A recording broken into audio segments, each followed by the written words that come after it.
ఈ రోజుల్లో ఏంటంటే దెయ్యాలని నెగిటివ్ కాన్సెప్ట్ చూపిస్తున్నారు అసలు ఫస్ట్ విషయం. దెయ్యాలన్నవి ఏంటి అంటే ఈ కాలా శివుడు, కాలా పరమేశ్వరి అంటే ఈ శ్మశాన శివుడు ఎవరైతే ఉన్నారో వాళ్ళు దెయ్యాలు వాళ్ళు. కేస్ స్టడీలోనూ ఒక మనిషి చచ్చిపోతే 21 గ్రామ్స్ లాస్ అవుతాం వెయిట్ అని అంటాడు. అసలు ఏంటది కాన్సెప్ట్?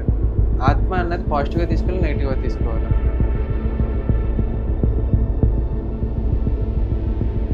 ఆత్మ, పరమాత్మ, ప్రేతం అంటే ఏంటి?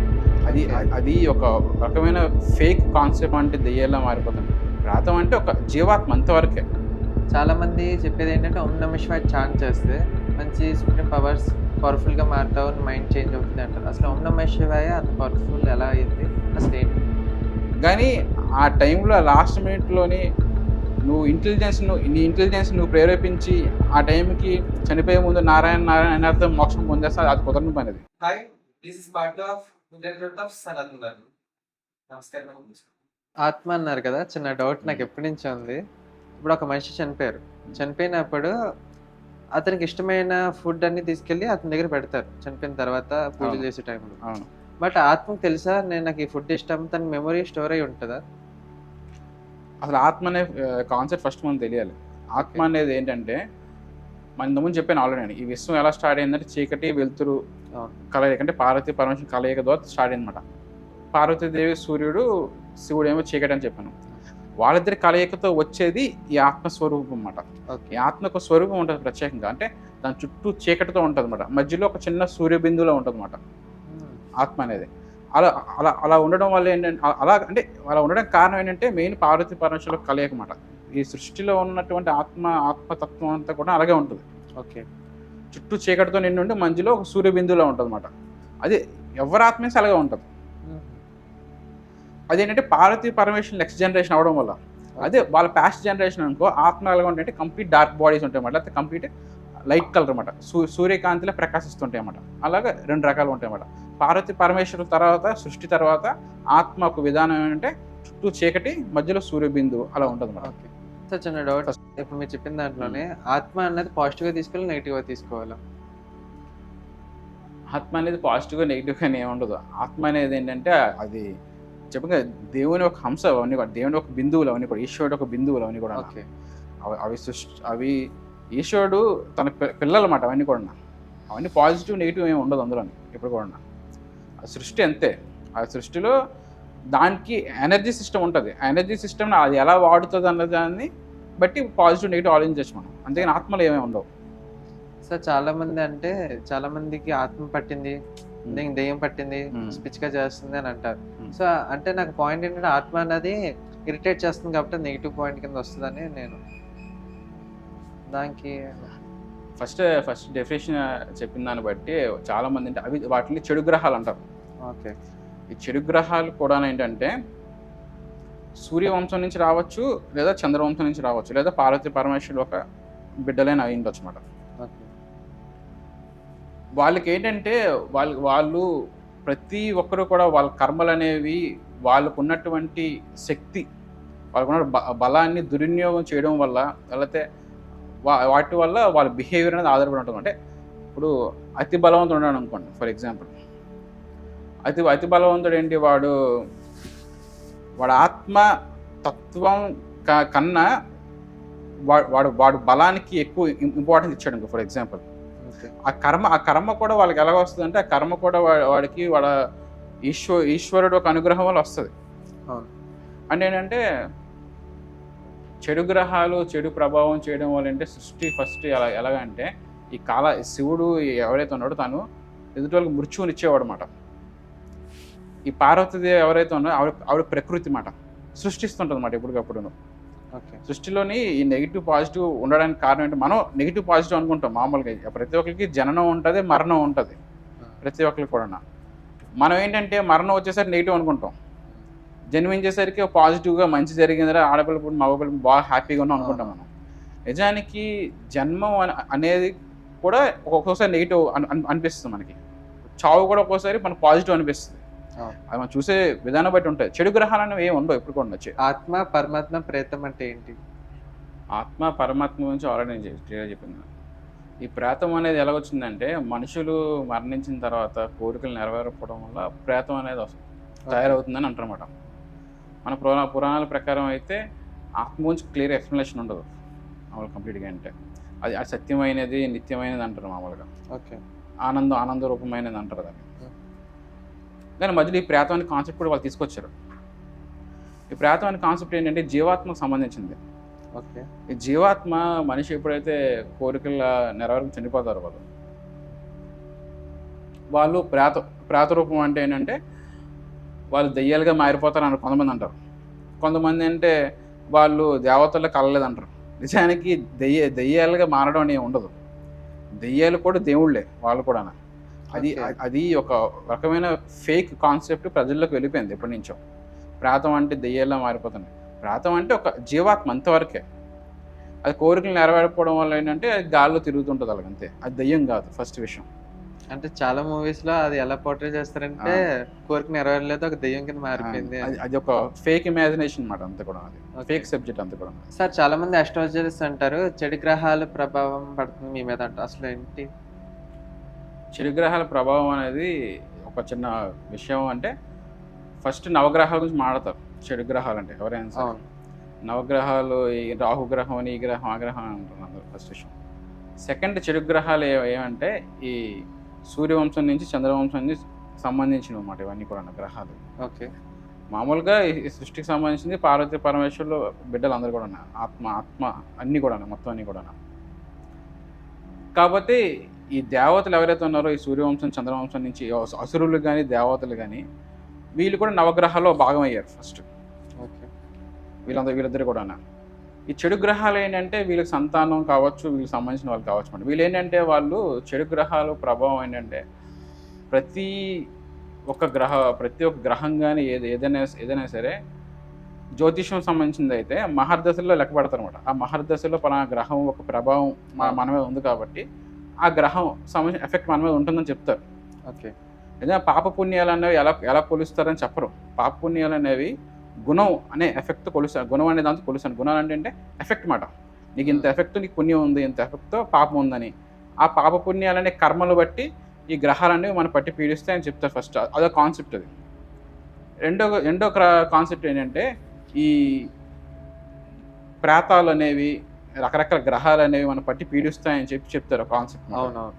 అవి ఏంటంటే ఈ విద్యలు ఎవరైతే నేర్చుకుంటారో వాళ్ళు ప్రయోగాలు చేస్తారన్నమాట. ఆ ప్రయోగాలు చేయడం వల్ల వచ్చేటువంటి గ్రహాలు మనం పట్టి పీడించేటువంటి ఎఫెక్ట్ ఒకటి. అంటే పాపాలు పుణ్యాలు అన్నారు కదా, మాక్సిమం సినిమాలు ఎలా అంటే యముడు క్యాల్కులేట్ చేస్తాడు. యముడు క్యాల్కులేట్ చేసి నీకు పాపం ఎక్కువ ఉంది, నువ్వు ఇక్కడ నూనెలో పాడేస్తాను, అలాంటివి ఉంటాయి. అసలు పాపాన్ని పుణ్యాన్ని ఎలా క్యాల్కులేట్ చేస్తాం మనం? పాపము పుణ్యం అనేది ఎలా క్యాల్కులేట్ చేస్తారంటే ప్రతి ఒక్కరు కూడా ఇప్పుడు మ్యాగ్నెటిక్ ఎనర్జీ మామూలుగా మనం ఇది ఇంత ఎఫెక్ట్తో పనిచేస్తుందని టెస్ట్లో గాస్ కొలుస్తాం. అవును. అలాగంటే వీటిని క్యాలిక్యులేట్ చేయడానికి కూడా ఏంటంటే పూర్వంలోని దేవతలు వాళ్ళందరి ద్వారా వాళ్ళ ప్రత్యేక త్రాసు ఉంటుంది అన్నమాట. ఆ త్రాసులో ఏంటంటే ఈ మనిషి ఎంతైతే పుణ్యం చేశాడో, ఎంతైతే పాపం చేశాడో అది మన బాడీలో ఎఫెక్ట్ అనే దాంతో ఉంటుంది అన్నమాట. అంటే అదొక రకమైన ఎఫెక్ట్ అన్నమాట. అది పాజిటివ్ ఎఫెక్ట్గా నెగిటివ్ ఎఫెక్ట్గా ఉంటుంది అన్నమాట మన బాడీలో. వాళ్ళు దాన్ని తీసి కొలుస్తారు అన్నమాట. దాన్ని వెయిట్ సిస్టమ్ లాగా దానిలో కానీ పెట్టి కొలుస్తారు అన్నమాట. కొలిస్తే వీడు ఇన్ని గుణములతో వీడు పాపం చేశాడు, ఇన్ని గుణములతో వీడు పుణ్యం చేశాడని కొలుస్తారు అన్నమాట. కొలిసి దాన్ని బట్టి వీడికి ఏ కర్మ ఇవ్వచ్చు, మనం ఏ లైఫ్ ఇవ్వచ్చు. ఇప్పుడు నరకలోకం అంటే చెడునే, ఇంకా నరకలోకం కూడా ఆనందదాయక ప్లేసులు ఉంటాయి. స్వర్గలోకంలో కూడా నీచమైన పనులు ఉంటాయి. రెండిట్లోని బ్యాలెన్స్డ్గానే ఉంటాయి. మనం ఏంటంటే మన పర్స్పెక్టేషన్ చాలామంది అంటే కొంతమంది దేవతను పూజిస్తారు కాబట్టి ఇప్పుడు పురాణాల్లోని ఏ పురాణానికి ఆ పురాణం గొప్పది. ఓకే. పక్క వాళ్ళని తక్కువ చేయరు, వీళ్ళు ఎక్కువ చేసుకోరు మరి ఏ పురాణం. అలాగే ఏంటంటే దేవతలు వాళ్ళని పెంచుకుంటారు, అసురుల్ని నిందిస్తారు అన్నమాట. అసురులు వాళ్ళని పెంచుకుంటారు, వీళ్ళు నిందిస్తారు అన్నమాట. రెండిట్లోని సుఖశాంతులనే ఉంటాయి, అది కామన్. అది ఆనందం కూడా అలాగే ఉంటుంది అన్నింటిలోని. ఈ పుణ్యం అనేది ఏంటంటే ఈ పాప పుణ్యాలు బట్టి వాడు ఎవరినైతే ఇష్టపడతాడో, వాడు ఏ పాపం చేసిన ఏ పుణ్యం చేసుకున్నా సరే వాడు ఎవరినైతే ఇష్టపడతాడో, మామూలు పార్వతీ పరమేశ్వరుల ఒక సంతానం అయితే వాళ్ళని చేరుకుంటుంది అన్నమాట. ఓకే. శివోహం అని. అలా కాకుండా సూర్యవంశం చంద్రవంశం నుంచి వచ్చింది అయితే వాళ్ళని చేరుకుంటారు, వాళ్ళు ఆ ఎండింగ్ లైఫ్లో అన్నమాట. అది దెయ్యాలు పట్టడం అంటే ఏంటి అసలు? దెయ్యాలు గాలి దెయ్యం ధూళి పట్టింది అంటారు. అంటే మా మమ్మీ నన్నే చాలాసార్లు నైట్ టైం దొరికి నువ్వు నీకు దెయ్యం ధూళి పడుతుంది. అసలు అంటే ఏంటి? ఆత్మ అన్నది మనం నెగిటివ్‌గా తీసుకోవద్దు అన్నారు. ఈ రోజుల్లో ఏంటంటే దయ్యాల్ని నెగిటివ్ కాన్సెప్ట్ చూపిస్తున్నారు అసలు ఫస్ట్ విషయం అసలు. ఓకే. దయ్యాలు అన్నవి ఏంటి అంటే ఈ కాళాశివుడు కాళ పరమేశ్వరి అంటే ఈ శ్మశాన కాళి శ్మశాన శివుడు ఎవరైతే ఉన్నారో వాళ్ళు దయ్యాలు వాళ్ళు. నిజానికి వాళ్ళు దేవతలకు చెప్తారు. చీకటి నుంచి వచ్చే వాళ్ళందరూ కూడా దయ్యాలు అన్నమాట. వెలుతురు నుంచి వచ్చే వాళ్ళందరూ దేవుళ్ళు. ఓకే. ఫస్ట్ విషయం అన్నమాట. వీళ్ళు ఏంటంటే దయ్యాలు పట్టింది దీవ పట్టింది దయ్యాలు పడితేనే చెడు జరుగుతుంది అనేది ఫేక్ కాన్సెప్ట్. అది ఆ కాన్సెప్టే ఫేక్ అసలు. ఓకే. దేవతలు పట్టిన చెడు జరుగుతుంది. ఇప్పుడు నవగ్రహాల్లో కొంతమంది దేవతలు ఉంటారు. గురుడు హాని చేస్తాడు, శుక్రుడు హాని చేస్తాడు, రవి హాని చేస్తాడు, చంద్రుడు వాళ్ళు మన హాని చేస్తారు. చెడు చెడు చెడు అన్నది ఎవరైనా ఇస్తారు, దయ్యాలు ఇవ్వవు. ఈరోజు ఏంటంటే మనకి ఫేక్ బాబాలు ఎక్కువైపోయి దొంగ వీళ్ళందరూ ఎక్కువైపోవడం వల్ల ఏంటంటే మనకి వాళ్ళు కూడా పుస్తకాలు చదివి ప్రాక్టీస్ చేస్తుంటారు తప్పించి వాళ్ళకంటే ఇంటర్నల్గా ఏం తెలియదు వాటి గురించి. దానివల్ల ఏంటంటే ఫేక్ ప్రచారం ఎక్కువైపోయింది. అవును sir. Main fake concept fake ప్రచారం చాలా విస్తారంగా ఎక్కువైపోయింది అనమాట. దానివల్ల అంటే ఒక వర్గాన్ని పూర్తిగా కింద తొక్కు పెట్టారు, ఒక వర్గాన్ని పూర్తిగా పైకి ఎత్తారనమాట. అది ఇప్పుడు మీరు చెప్పిన టాపిక్‌లోని దెయ్యాలు అన్నది పాజిటివ్ కాదు, నెగెటివ్ కాదు అని చెప్పారు న్యూట్రల్. అసలు దెయ్యాలంటే ఏంటి? దెయ్యాలు అన్నవి ఈ విశ్వం అంతా ఎలా ఉంటుందంటే మొత్తం 35% ప్రకృతి అన్నమాట. సూర్యుడు, ప్రకృతి, గ్రీనరీ, సిస్టమ్, మెటీరియల్ సిస్టమ్ అంటాం. 65% చీకటి ఉంటుంది అన్నమాట. ఓకే. ఎప్పుడైనా సరే ఈ విశ్వంలో దేవతల కన్నా శక్తివంతమైన వాళ్ళు ఎవరంటే దెయ్యాలే. ఎందుకు వాళ్ళని చీకటి దేవుళ్ళని పిలుస్తారు మామూలుగా. కాబట్టి వాళ్ళు దెయ్యాలనే కాన్సెప్ట్ ఎందుకు వచ్చిందంటే దే ఆర్ పవర్ఫుల్ అన్నమాట. ఓకే. దెయ్యం అంటేనే పవర్ఫుల్ థింగ్. ఎప్పుడైనా సరే డెవిల్ అంటేనే టెర్రర్ అన్నమాట, ఒక రకమైన టెర్రర్ అన్నమాట. వాళ్ళు టెర్రర్ని క్రియేట్ చేయగలరు అన్నమాట. అందుకనే వాళ్ళు దెయ్యాలని పిలుస్తారు సింపుల్గా. నిజానికి ఈ దెయ్యాలు అన్నవి పూర్వం నుంచి ఎప్పటి నుంచి ఉన్నాయి. వాళ్ళ గురించి ప్రత్యేక పుస్తకాలు కూడా ఉన్నాయన్నమాట. ఆ పుస్తకాలకి పేర్లు కూడా ఉన్నాయన్నమాట. డెవిల్స్ బైబిల్ అని పిలుస్తారు. బైబిల్ అంటే మామూలుగా అనేక విషయాల్ని ఒక పుస్తకాల్లో పెట్టడం బైబిల్ అంటున్నమాట. మామూలుగా డెవిల్స్ బైబిల్ పుస్తకం ఉంటుంది. అదేంటంటే ప్రత్యేకంగా మనిషి చర్మంతో, రక్తంతో, ఎముకలతోని, నరాలతో తయారు చేయబడిన పుస్తకం అన్నమాట. దాంట్లో చాలా భయంకరమైన విషయాలు ఉంటాయి వాళ్ళ గురించి, వాళ్ళ శక్తి గురించి, వాళ్ళ బలం గురించి, వాళ్ళ తేజస్సు గురించి. వాళ్ళని ఎవరూ ఛేదించలేరు.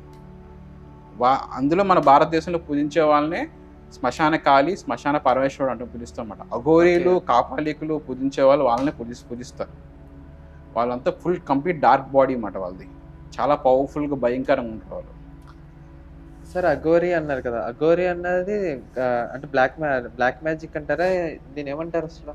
అఘోరీలో 2 రకాలు ఉంటాయి మనం. అఘోరీలో అంటే ఒక్కొక్కరు ఒక్కొక్క రకం అఖాడాలను పెట్టుకుంటారు అన్నమాట. అంటే అక్కడ మామూలుగా సాధన విధానాలు అన్నమాట. అవన్నీ కూడా ఒక మఠం లాంటిది. ఓకే. వాళ్ళు కొంతమంది విష్ణువుని పూజించే వాళ్ళు ఉన్నారు.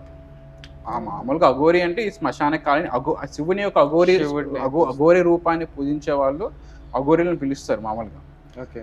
కాకపోతే అంటే ఈ అఘోరీల్లో కొంతమంది ఏంటంటే ఈ మధ్య కొత్తగా కొంతమంది విష్ణువు పూజించే వాళ్ళు ఉన్నారు. కొంతమంది తయారయ్యే మధ్య మాట. ఎందుకంటే విష్ణువు ఏంటంటే విష్ణువుని అందరూ పూజిస్తారు. దేవతలు పూజిస్తారు, దెయ్యాలు పూజిస్తారు, అందరూ పూజిస్తారు అన్నమాట. అందుకని విష్ణువుని కూడా ఒక ప్రత్యేకమైన దేవతకి ఈ మధ్య కొంతమంది, అందరూ కాదు, విష్ణువుని పూజించే వాళ్ళు తయారయ్యారు. కొంతమంది ఉన్నారు పూర్వం నుంచి కూడా. ఈ దెయ్యాలను పూజించే కాన్సెప్ట్ ఏంటంటే మెయిన్ ఈ కాపాలికులు. ఫస్ట్ అఘోరీల్లోని మెయిన్ ఎవరంటే ఈ కాపాలికులు అన్నమాట.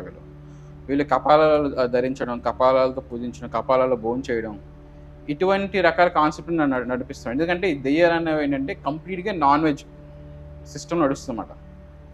వాళ్ళు కంప్లీట్గా నాన్ వెజ్ తింటారు. అన్ని రకాల నాన్ వెజ్ ఐటమ్స్ తినేస్తారు వాళ్ళు. వాళ్ళకి చికెన్, మటన్, బీఫ్ ఏమి ఉండదు. అన్ని తినేస్తారు. హ్యూమన్స్ కూడా తినేస్తారు వాళ్ళు అన్నమాట. అంటే ఏంటంటే వాళ్ళని నాశనం చేయగలిగేది సృష్టిలో ఇది ఉండదు. ఓకే. అంతటి పవర్ఫుల్ మాట వాళ్ళు కంప్లీట్గా. అంటే ఇప్పుడు అఘోరీలు కూడా మనుషుల్ని తింటారు. అని ప్రత్యేకంగా ఈ దెయ్యాలు శ్మశానకాలు దెయ్యాలను పూజించేటువంటి ఎవరైతే వాళ్ళు రియల్ కాపాలికులు. ఓకే. వాళ్ళు హ్యూమన్ బాడీకి సంబంధించిన అన్ని తింటారు అన్నమాట. కంప్లీట్గా అన్ని రకాలు తింటారు వాళ్ళు. అవి తినడం వల్ల అసలు శక్తి పొందుతారు వాళ్ళు. ఎందుకంటే ఆ కపాలలోని, ఆ ఎముకల్లోని వశీకరణ శక్తులు ఉంటాయి అన్నమాట. ఆ దేవతలకు సంబంధించినటువంటి బేతాళ శక్తులు ఉంటాయి. ఆ బేతాళ శక్తులు మనిషికి ఫార్చ్యూన్ అంటే అంటే ముందు ఫ్యూచర్ చెప్పడం, పాస్ట్ చెప్పడం, రకరకాల విషయాలు చెప్పడం లాంటివన్నీ చేస్తాయన్నమాట అవన్నీ కూడా ఆ బేతాళ శక్తులు. వాటిని ఆశ్రయించి ఉంటాయి బేతాళ శక్తులన్నీ కూడా. ఈ బేతాళ శక్తులన్నీ కూడా కాలభైరవుడికి సంబంధించినవి. ఓకే. అలాగే వీళ్ళు ఒక్కొక్కరికి కనెక్షన్ ఉంటుందన్నమాట ఇవన్నీ కూడా. వాళ్ళ ఊరికనే ఏదో వాళ్ళని చంపి తినాలని ఉద్దేశం కాదు, వాళ్ళల్లోని వాళ్ళని ఆవహించి ఉంటాయన్నమాట శక్తులు అవి. ఆ డెడ్ బాడీస్ని కానీ డెడ్ ఫిగర్స్ కానీ వాటిని ఆవహించి ఉంటాయన్నమాట అవన్నీ. అందుకనే వీళ్ళు వాటితో సావాసం చేస్తారు ఎక్కువ. సో వాళ్ళు డైలీ లైఫ్ మన దగ్గర తిరుగుతూ ఉంటారు. అంటే చాలా మన ఏదో అయింది కదా, ఉజ్జయిని దగ్గర సంథింగ్ అయినప్పుడు వాళ్ళు మనలాగే తిరుగుతూ ఉంటారు మన జనాల్లోని, కానీ వాళ్ళు ఎవరన్నది కనిపెట్టలేము. అంటే వాళ్ళు నార్మల్ లైఫ్లో లీడ్ చేస్తుంటారు, కానీ వాళ్ళకి ఆ విషయాలను తెలుస్తాయి. ఓకే. వాళ్ళ సోల్ కొంచెం స్పెషల్గా ఉంటుంది అన్నమాట. ఓకే. మామూలు నార్మల్ సోల్లో ఉండదు. అయితే వాళ్ళు కాలం దేవతలు వచ్చిన వాళ్ళు ఉంటారు, లేకపోతే పార్వతీ పరమేశ్వరులకు సంబంధించిన వాళ్ళు అయి ఉండొచ్చు. కానీ వాళ్ళకి పూర్వజన్మ వాసన అవ్వచ్చు, లేకపోతే ఈశ్వరుడికి అనుగ్రహం కావచ్చు, వాళ్ళకి ఆ బిహేవియర్ వస్తుంది ఆటోమేటిక్గా వాళ్ళ మాట. సార్ రీసెంట్గానే ఉజ్జయిని దగ్గర చిన్న న్యూస్ చాలా ఫేమస్ కూడా అయింది, ఇన్స్టా రీల్స్లో కూడా చాలా ఎక్కువ ట్రెండ్ అయింది. ఏంటంటే కొంతమంది మనుషులు వచ్చారు, దేవుని దర్శనం చేసుకున్నారు, మాయమైపోయారు. బట్ పోలీసులు ఏంటంటే ట్రాక్ చేసే ఏ కెమెరాస్ ఉన్నా కూడా వాళ్ళు ట్రాక్ చేయలేకపోయారు. అసలు వాళ్ళు ఎవరు అని. ఏమో ఆ న్యూస్ అయితే వినలేదు. కాకపోతే వాళ్ళకి అదృశ్య శక్తులు అయితే ఉంటాయి కొంతమందికి. ఓకే. ఇప్పటికీ కూడా ఈ భూమి మీద ఇప్పటికీ ఉన్న చాలా మంది సిద్ధులు ఉన్నారు. నేను చూసాను ప్రత్యేకంగా వాళ్ళతో నేను కలిసి తిరిగాను, మాట్లాడిన చేశాను అవన్నీ కూడా. వాళ్ళ సిద్ధులు ఉన్నారు కొంతమంది ఇప్పటికీ. వాళ్ళు మెటీరియలైజేషన్ చేయగలరు, అంటే ఏదైనా వస్తువును సృష్టించగలరు కొంతమంది. అదృశ్య శక్తులు ఉన్న వాళ్ళని నేను చూడలేదు ప్రత్యేకంగా. ఉంటాయి, ఉండవని కాదు. ఎందుకంటే ఈ అదృశ్య శక్తులు అనేవి మన సోల్ ఏదైతే ఉందో దాంతో ఈ ఆస్ట్రాలజికల్ సెల్స్ అంటారన్నమాట. అవి ఎప్పుడైతే కంబైన్ అయ్యాయో ఈ అదృష్ట శక్తులు అని వచ్చేస్తాయి అన్నమాట. అదృశ్య శక్తులు అనేవి ఆటోమేటిక్గా అది రావాలంటే ఈశ్వరుడు అనుగ్రహం ఉండాలి ఆటోమేటిక్గా. ఓకే. అది బై బర్త్ కొంతమందికి వస్తుంది, కొంతమంది ఈశ్వరుడు యొక్క సాధన చేయడం వల్ల వస్తుంది అన్నమాట. అది పుష్కరాలకు కూడా చాలా మంది అఘోరాలు వస్తుంది. పుష్కరాలకు మాత్రం చాలా ఎక్కువ మంది వస్తారు. సో వచ్చిన వాళ్ళు నార్మల్గా మనతో ట్రైన్లో ట్రావెల్ చేస్తారు, వాళ్ళు ఎక్కడ విభూతి అని అసలు రిప్రజెంట్ అవ్వదు. చాలా మంది బాబాలు రిప్రజెంట్ చేసుకుని వస్తారు, నేను అఘోరిని మొత్తం రాసేసుకుని జుట్లు పెంచేసుకుని.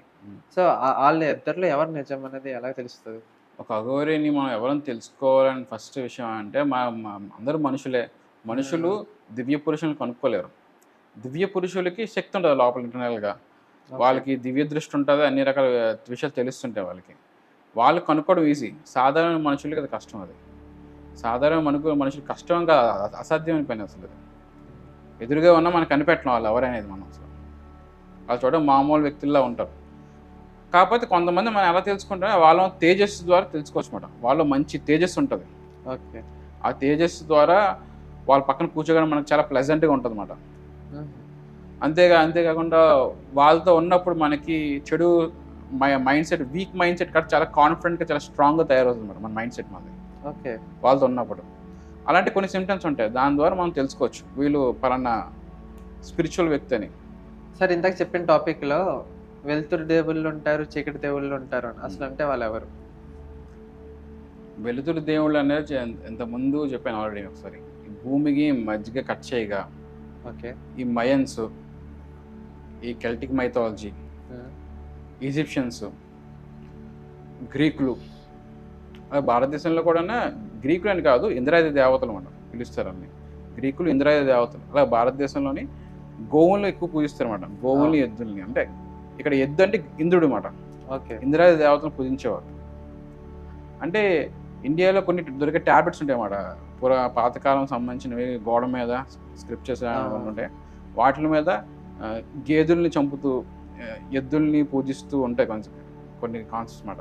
ఓకే. అలాగే అందులో డైనోసార్ బొమ్మలు కూడా ఉంటాయి, అవి కూడా దేవతలే. అంటే ఈ జంతువులుగా దేవతల రూపాంతరం చెందక ముందు డైనోసార్స్ రూపంలో ఉండేవారు అన్నమాట వాళ్ళంత ముందు.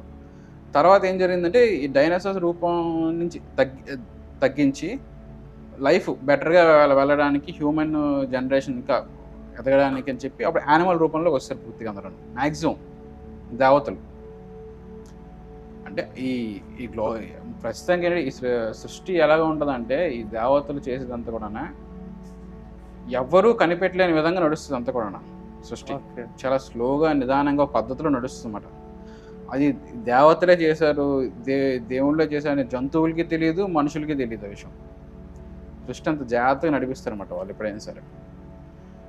ఎందుకు అంటే మనిషిలో ఉన్నటువంటి స్వార్థం వల్ల కావచ్చు, అనేక రకాల కారణాలు ఉన్నాయి, అనేక విషయాల వల్ల.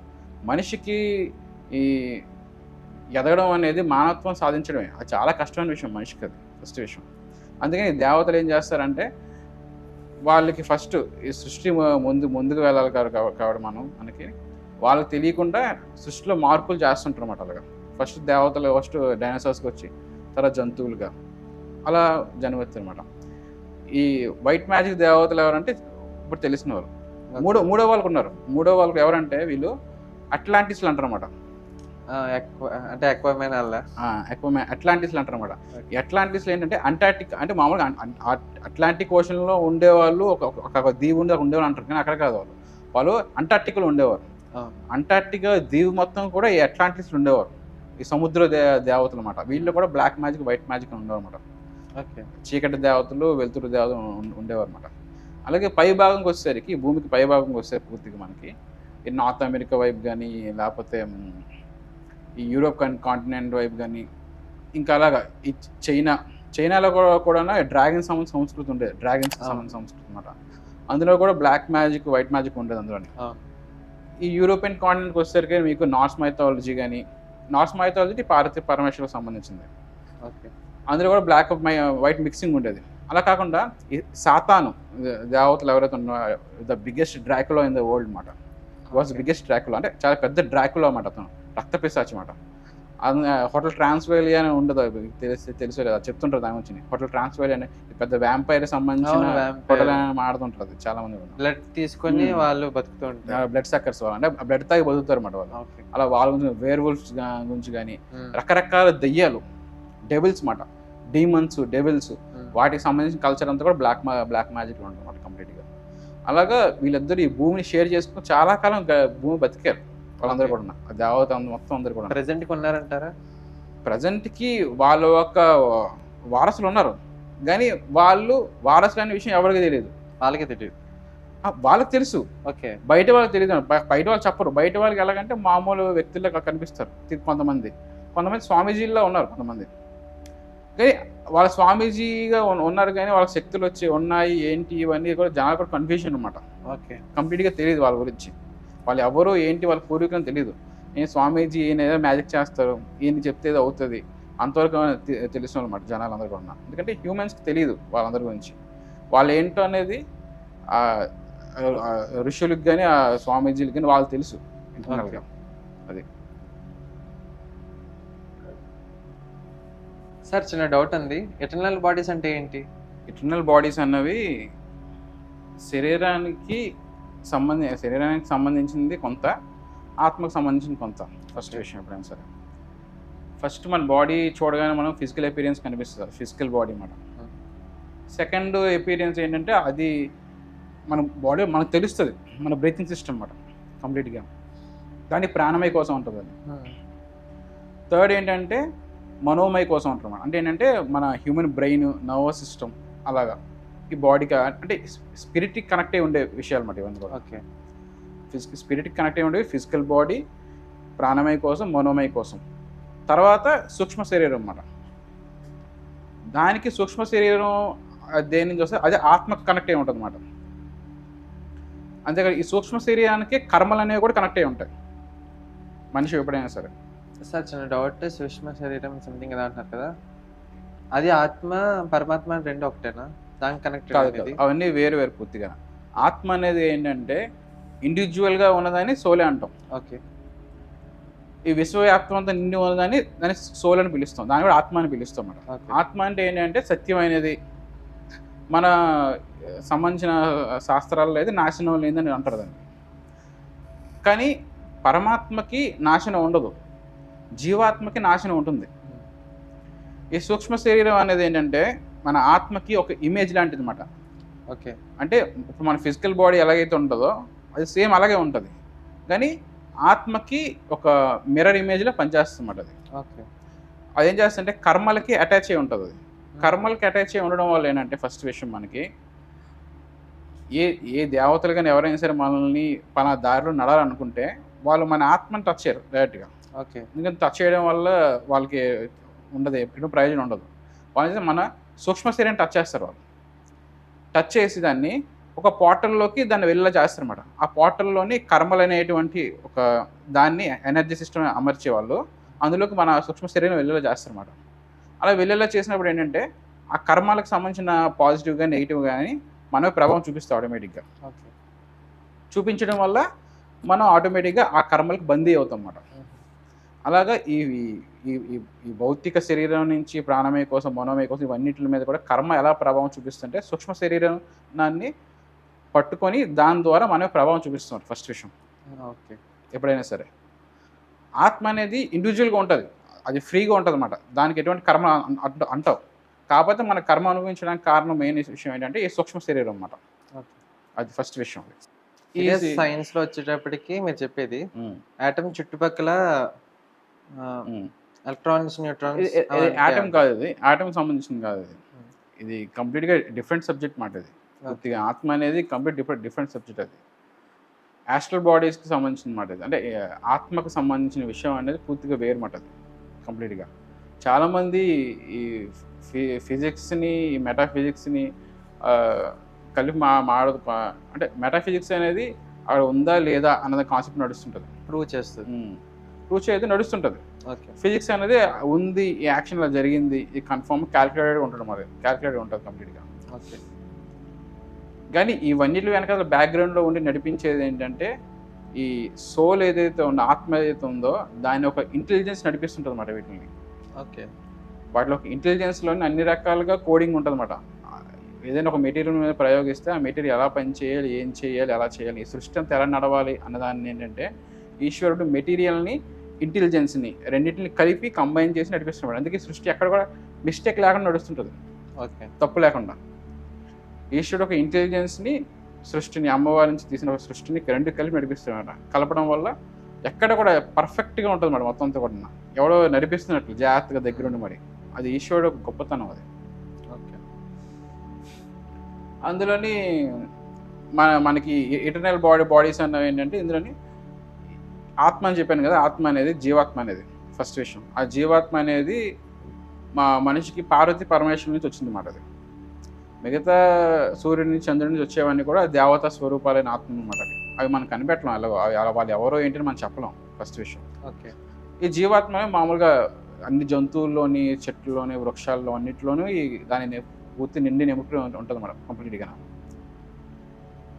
ఈ సూక్ష్మ శరీరం అనేది ఏంటంటే ఫస్ట్ మెయిన్ థింగ్ మనిషికి కర్మలు అనేది ఇచ్చేటువంటి శరీరం అన్నమాట. సూక్ష్మ శరీరం అనేది ఎలా మనకి కర్మలను ఇస్తుందంటే ఏ దేవతని ఎవరైనా సరే, దెయ్యాలని ఎవరైనా సరే మనల్ని ఒక కర్మ వైపు నడిపించాలంటే మన సూక్ష్మ శరీరాన్ని ఒక పోర్టల్లోకి నడిపిస్తారన్నమాట. అంటే ఒక రంధ్రం లాంటిది అన్నమాట. దాంట్లో అన్ని రకాల పాజిటివ్ కానీ నెగిటివ్ ఎనర్జీ కానీ ఉంటుంది మన అందులోకి. వాళ్ళు అందులో మనం నడిపిస్తారు ఆ మన సూక్ష్మ శరీరాన్ని. నడిపించగానే అవన్నీ మనం పట్టుకోగానే అక్కడి నుంచి మన మైండ్ రన్ అవ్వడం, బాడీ రన్ అవ్వడం, ఫంక్షనింగ్ అన్నీ కూడా దాని మీద ఆధారపడి ఉంటుంది అన్నమాట. దాని నుంచే మనకి ఎనర్జీ వస్తుంటుంది అన్నమాట. ఓకే. దాని నుంచి మనకు పాజిటివ్ ఎనర్జీ, నెగిటివ్ ఎనర్జీ వస్తుంటుంది అన్నమాట ఎప్పుడైనా సరే. ఇది ఒక కాన్సెప్ట్. నెక్స్ట్ కాన్సెప్ట్ ఏంటంటే వీటి నుంచి ఎలా బయటపడాలి అంటే ఏంటంటే ఈ సూక్ష్మ శరీరం నుంచి బయట కర్మల నుంచి ఈ సూక్ష్మ శరీరం ఏ దేవతల వల్ల, చెడు గ్రహాల వల్ల ప్రభావితం అవ్వకుండా ఎలా బయటపడాలనేది సెకండ్ కాన్సెప్ట్ అన్నమాట. ఆ సెకండ్ కాన్సెప్ట్ కుండలిని. ఇది ఆత్మకి అటాచ్ అయి ఉంటుంది కుండలిని అనేది ఎప్పుడైనా సరే. ఈ కుండలిని ఆత్మకి ఎప్పుడైతే అటాచ్ అయి ఉంటుందో దాన్ని ఈశ్వరుడు ఎలాగైతే దాన్ని డిజైన్ చేస్తాడో దాని ప్రకారం నీ కర్మల్ని నువ్వు కంట్రోల్ చేయగలుగుతావు అన్నమాట. ఓకే.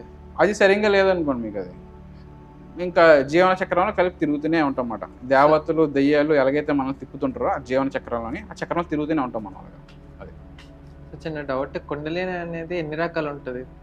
కుండలిని ఎన్ని రకాలుగా ఉంటుందంటే అది ఈశ్వరుడు కుండలిని అనే శక్తిని అన్ని జీవులకి ఒకేలా ఇవ్వడు ఫస్ట్ విషయం.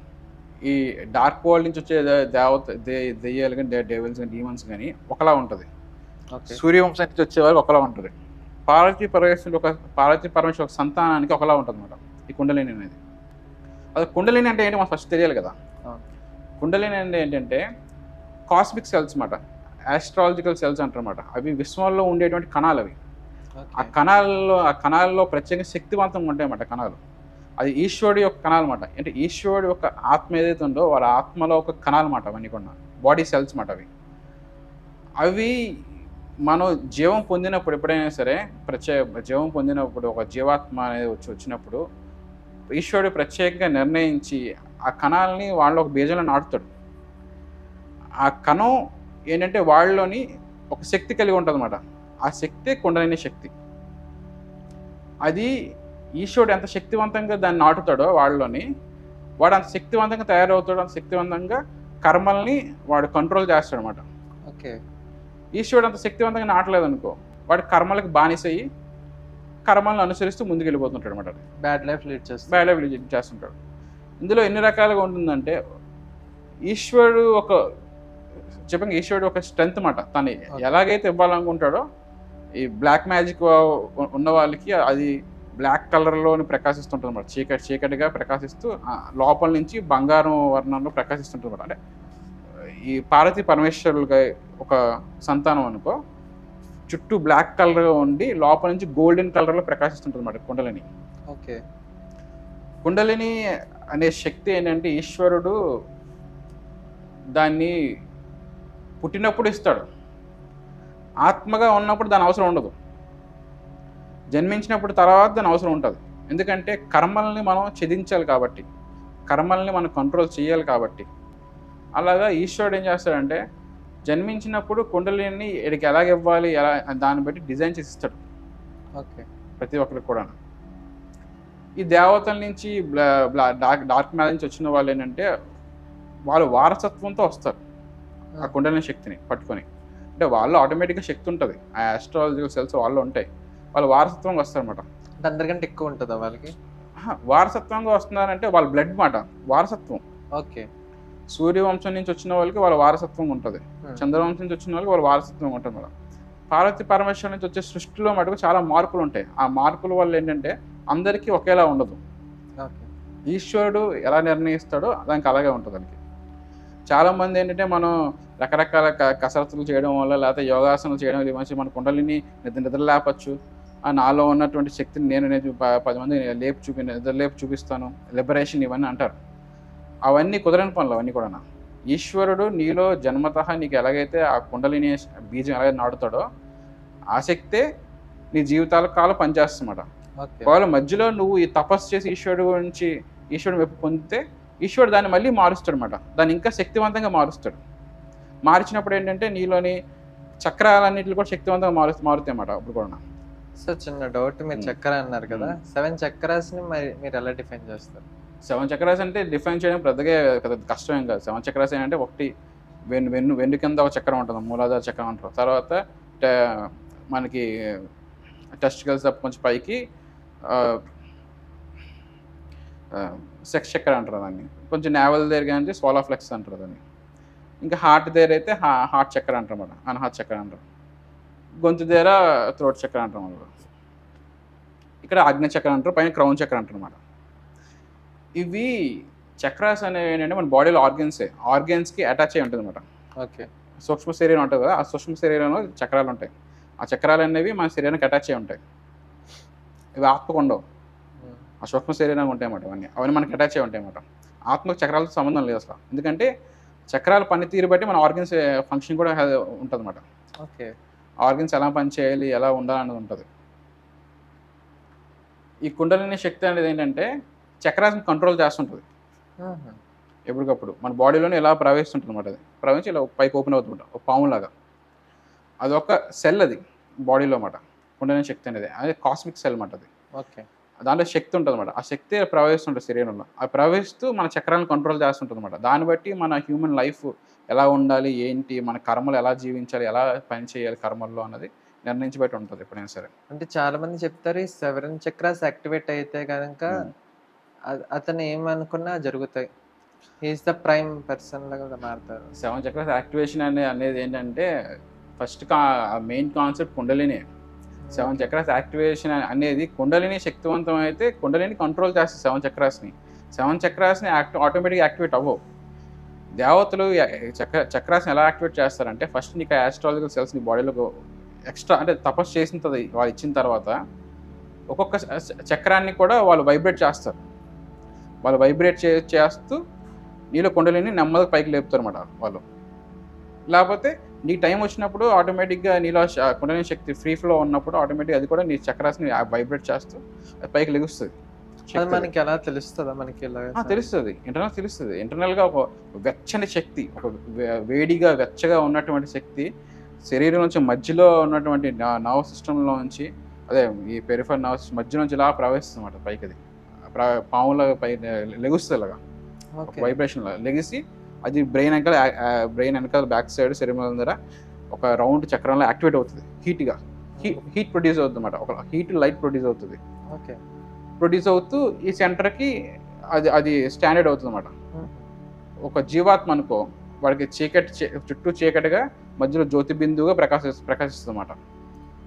అలాగే సహస్రాల నుంచి మళ్ళీ ఈశ్వరుని చేరుకుంటుంది అది. ఓకే, అదే ఈ కాలా దేవతలు అనుకో, వాళ్ళకైతే కంప్లీట్ డార్క్ ఫామ్లో ప్రకాశిస్తుంది అన్నమాట. ప్రకాశిస్తూ వెలుగుతుంది పైకి. అదే సూర్య తేజస్సు నుంచి వచ్చే దేవతలు అనుకో, వాళ్ళకి సూర్యకాంతితో సమానమైన తేజస్సుతో ప్రకాశిస్తుంది అన్నమాట వాళ్ళకి. అంటే కుండలి అన్నది పాజిటివ్ థింగ్. మన లైఫ్ ని ఎలా లీడ్ చేయాలన్నది మొత్తం అంతా కుండలిలో ఉంటుంది. పవర్ హౌస్ అంతా కూడా అది ఈశ్వరుడు ఎవరికి ఎలా ఇవ్వాలనేది ఈశ్వరుడు ప్రేరేపితం అయి ఉంటుంది అన్నమాట. ఓకే, అది సార్ లాస్ట్ వచ్చిన క్వశ్చన్ ఉంది, మోక్షం అంటే ఏంటి? మంచి క్వశ్చన్ అడిగారు. మోక్షం అనేది మామూలు మన వేదాల ప్రకారం అయితే 2 రకాలుగా ఉంటుంది. ఫస్ట్ ఒకటి సచ్చిత్ ఆనంద రూప శివోహం అని ఉంటుంది అన్నమాట. ఓకే, అంటే ఆ చిదానంద రూపాన్ని నేనే. ఆ శివుడు ఎవరైతే ఉన్నాడో చిదానంద రూపం అది నేనే. రెండోది పరమాగతిని చేరుకోవడం కూడా మోక్షం. అంటే శ్రీ మహావిష్ణువు ఒక అబౌట్ని చేరుకోవడం కూడా మోక్షం అని 2 రకాలుగా ఉంటుంది ఫస్ట్ విషయం అది. ఓకే, ఇందులో ఏంటంటే ప్రతి ఒక్కరు కూడా మోక్షం పొందేవాళ్ళు ప్రతి ఒక్కరు కూడా ఇంటర్నల్గా శివుని యొక్క బ్లిస్, అతను ఒక జాయ్ మాట, ఆనందాన్ని వాళ్ళు పొందుతారు ఇంటర్నల్గా పొంది ఆ శివతత్వాన్ని, ఆ జ్ఞానాన్ని, ఆ ఇంటెలిజెన్స్ని, ఆ పవర్ఫుల్ స్ట్రెంగ్త్ని వాళ్ళు అనుభవిస్తారు అన్నమాట. దానివల్ల ఏంటంటే వాళ్ళలోని కర్మల నుంచి విముక్తి అయిపోతాడు ఫస్ట్ వాడు. రెండోది ఏంటంటే ఏ కర్మ కూడా ఆయన బాధించదు. ఓకే, శారీరక దుఃఖం కూడా వాడిని బాధించదు ఆఖరికి. ఎందుకంటే దాంట్లోని హీలింగ్ సిస్టమ్ ఉంటుంది, బాడీలో ఫంక్షనింగ్ అంతా హీల్ అవుతుంది అన్నమాట. రెండోది ఏ కర్మలు అయితే వాడిని బంధించాలని వస్తాయో, ఇప్పుడు మనిషి ఏదైనా ఒక కష్టం వచ్చింది అనుకో, వాడిలో దాన్ని క్లియర్ చేసుకోగలిగే నాలెడ్జ్ కానీ ఇంటెలిజెన్స్ కానీ వాడు లేదనుకో ఎప్పుడైనా సరే. ఓకే, అప్పుడు ఏమవుతుంది, వాడు దాన్ని బందీ అయిపోతాడు.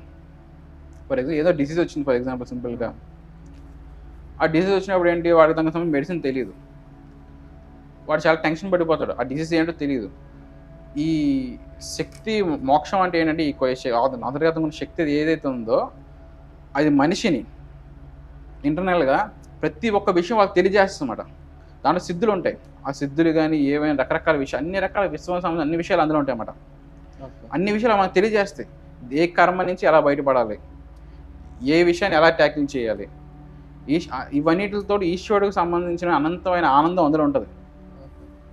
ఈశ్వరుడు ఒక బ్లిస్ మాట, ఆ బ్లిస్ వల్ల నువ్వు తట్టుకోలేని ఆనందం నీలో ఉప్పొంగుతుంటుంది అన్నమాట. ఆ మాధుర్యాన్ని, ఆనందాన్ని, సంతోషం అనుభవిస్తుంటావు ఇప్పుడు కూడా. ఇంకా అన్ని రకాలుగా నువ్వు జయించగలుగుతావు అన్నమాట. నిన్నెవరో ఓడించే వాళ్ళు ఉండరు. అటువంటి తేజస్సు శక్తి నీలో ఉంటుంది ఫస్ట్ విషయం. రెండవది ఈ విష్ణువుని చేరుకోవడం అన్నమాట. విష్ణువుని చేరుకోవడం అంటే ఇంకేంటంటే కంప్లీట్గా నీ కర్మలనే ఉండవు. అంటే శివుడు ఏంటంటే మోక్షాన్ని 2 రకాలుగా ఇస్తాడు. ఫస్ట్ ఒకటి శివుని చేరుకోవడం, రెండోది విష్ణువుని చేరుకోవడం. విష్ణువుకి తర్వాత తన ధర్మం గురించి అవతారాలు ఎత్తడం వల్ల అనేక కారణాల వల్ల విష్ణువుని కూడా ఇది విష్ణువుని చేరుకోవడం పరమాగతి, ఇది కూడా మోక్షమే అని రెండో రకంగా విష్ణువు గురించి కూడా చెప్తారన్నమాట శివుడు అందులో. ఓకే, అలాగే మోక్షం 2 రకాలుగా ఉంటుంది. సార్ మోక్షం అంటే చనిపోయిన తర్వాత వచ్చేది కదా మోక్షం. కాదు, చనిపోయిన తర్వాత వచ్చేది మోక్షం కాదు. అంటే భగవద్గీతలో మామ చెప్తారు, మనం చనిపోయిన తర్వాత మన మనస్సులో ఏదైతే నిత్యము మనం తలుచుకుంటూ ఉంటామో మనం ఆ లోకానికి మనం వెళ్ళిపోతాం చెప్తాడు. ఆ లోకానికి అని చెప్తాడు, అది మోక్షం అని చెప్పరు. అవును. అది మోక్షం కాదు. విష్ణువుని తలుచుకుంటే విష్ణు లోకానికి వెళ్ళిపోతాం అంటే అది మోక్షం అని అంటారు. కానీ ఈ విశ్వంలో ఏంటంటే నీకు మోక్షం అనేది చెప్పిన 2 రకాలు ఉంటాయి. శివుణ్ణి చేరుకోవడం, రెండోది విష్ణువుని చేరుకోవడం అనేది.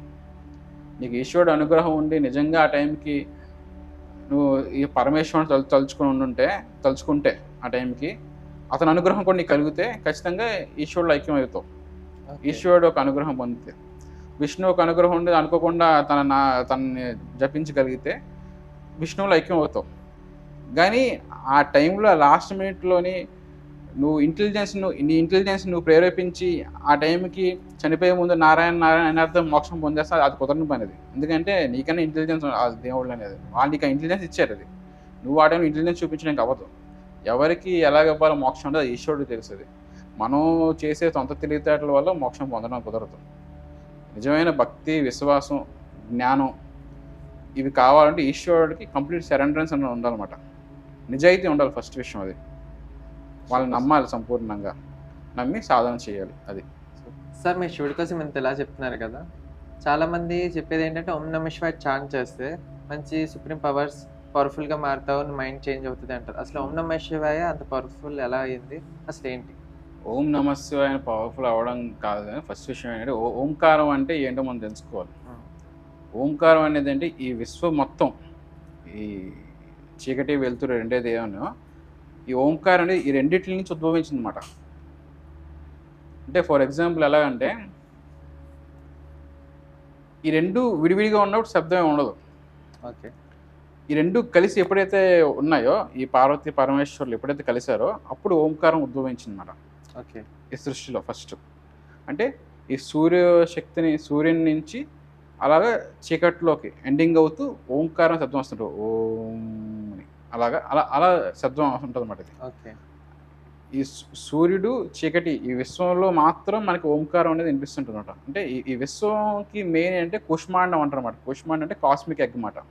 అంటే ఇది అమ్మవారి గర్భంలో ఉంటుంది అన్నమాట. ఈ సృష్టి జరగడానికి కారణం పార్వతీ పరమేశ్వరులు ఎలాగైతే ఉన్నారో వాళ్ళిద్దరి కలయిక వల్ల, అర్ధనారీశ్వరుల వల్ల ఎలాగైతే ఉన్నారో వాళ్ళలోని కాస్మిక్ ఎగ్ నుంచి మాత్రం ఈ ఓంకారం ఉద్భవిస్తుంది అన్నమాట.